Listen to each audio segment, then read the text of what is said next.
Hello everyone, we are group 901 and today we are presenting to you our project on island-wide food station. I am starving because of the tax hike. Hawker center nowadays is so expensive. I cannot afford meal, but it seems restaurants are throwing food away. If only there was someone that distributes the food to me. In Singapore, 10% of total waste generated is comprised of food waste, but only 14% of the food waste is actually recycled. With the population of Singapore expected to increase, there is also likely to be an increase in food wastage. Not only does food waste lead to an increase in the cost of waste disposal, improper disposal can also lead to environmental impact in the form of odor nuisance and vermin proliferation. On the other hand, the number of beneficiaries who heavily rely on food donation is likely to increase. The government has recently announced an increase in goods and service tax from 7% to 9% sometime between 2021 and 2025.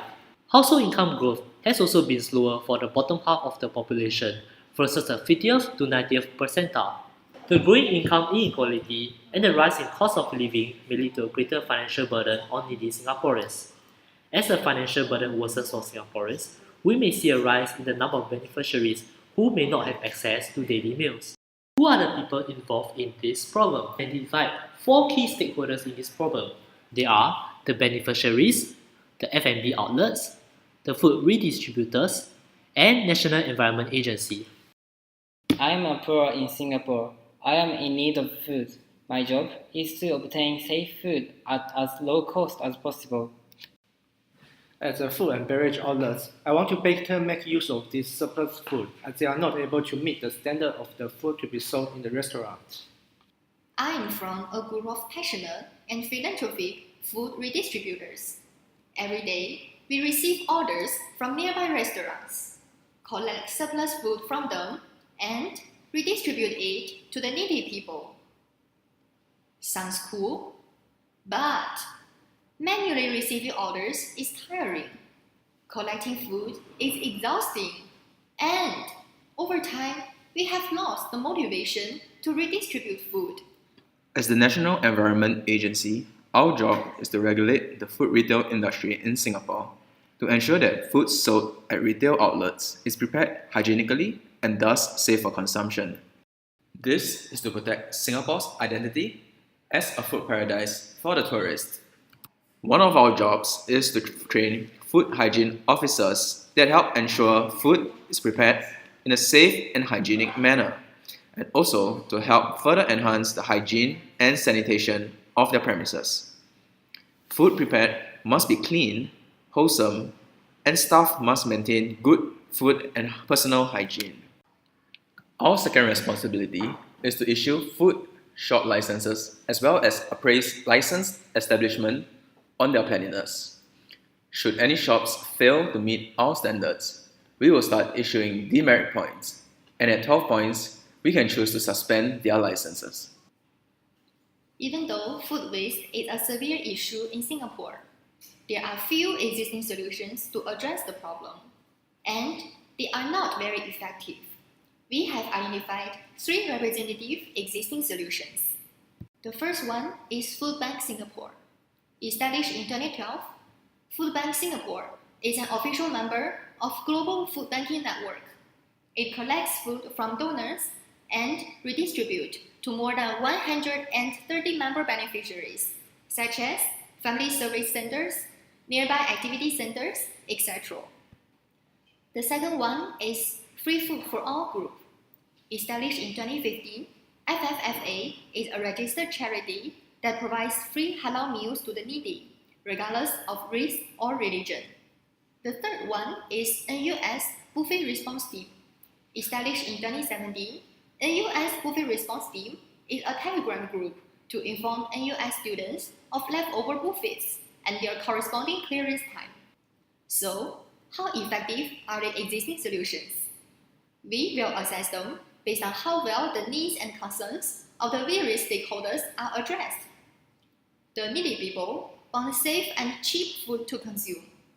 F&B outlets want cheap and convenient way to donate food. Redistributors want a convenient way to receive orders, collect, and redistribute food. NEA officers are looking for sustainable and scalable solutions to reduce food wastage. Additionally, a solution that provides long-term motivation for stakeholders are desirable.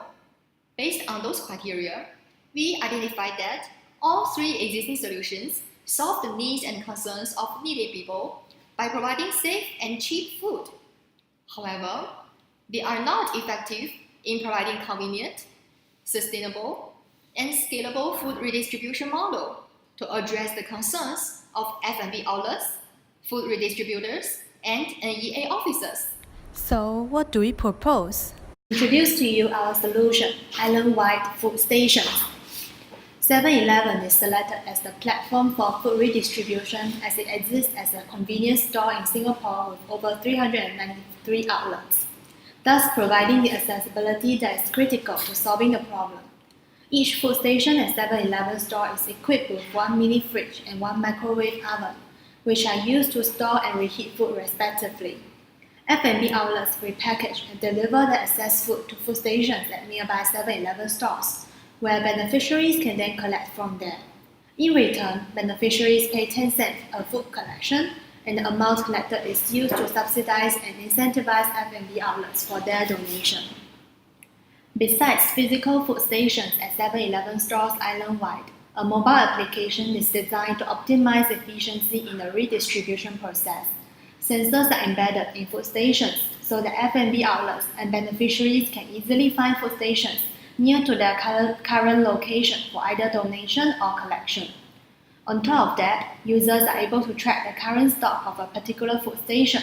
This allows them to gauge the demand and supply condition and make an informed decision on the choice of food station to visit.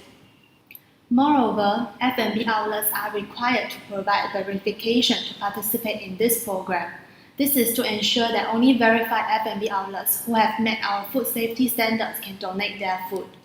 Furthermore, we will provide a 2-day food safety management system course for 7-Eleven staffs so they have the proper skills required in ensuring our hygiene standards are met. So how does our solution benefit the stakeholders? As the beneficiaries, I can easily access safe food at the cost of 10 cents only. As a food and beverage suppliers, I can donate my excess food to help others in need and even receive subsidies in turn. As the redistributors, no more hassle in collecting and redistributing. As the National Environment Agency, I can be assured that our safety standards are being followed. Now, to assess our solution, we need to look at various aspects of the solution. Firstly, the effectiveness of the solution is the first criteria measuring the performance of our solution and whether the needs and concerns of the stakeholders are respectively addressed. In our solution, our effectiveness is shown as a decrease in the food wastage percentage and an increase in the number of beneficiaries. Both two measurements combine to show that our solution will be potentially effective and our stakeholders' needs are appropriately addressed. Solutions proposed should be implementable in a short period of time and do not require excessive amount of resources. The cost of implementation, which includes manpower and actual financial costs, should not outweigh the benefits that the solution itself will bring. In our solution, the installation of a food station can be done quite quickly at relevant convenience stores. For the relevant costs and resources needed, we can seek help and sponsorship from NEA. Technical part, we can collaborate with schools to carry out as a school project. When we have enough funds, we can seek for external commercial app developer to help us build the app. Solutions should be sustainable and persistent in the long run. In our solution, NEA campaign and publicity efforts from government and relevant NGOs can raise the awareness in the long run to ensure sustainable engagement. And the cost in the long run is minimum as only maintaining cost is required to sustain the app and the food stations deployed. It is also very important to ensure that food provided to the needy people is hygienic and healthy, as food safety should not be compromised while tackling this issue of food wastage. In our solution, we can seek help from NEA to manage the food safety in the restaurant.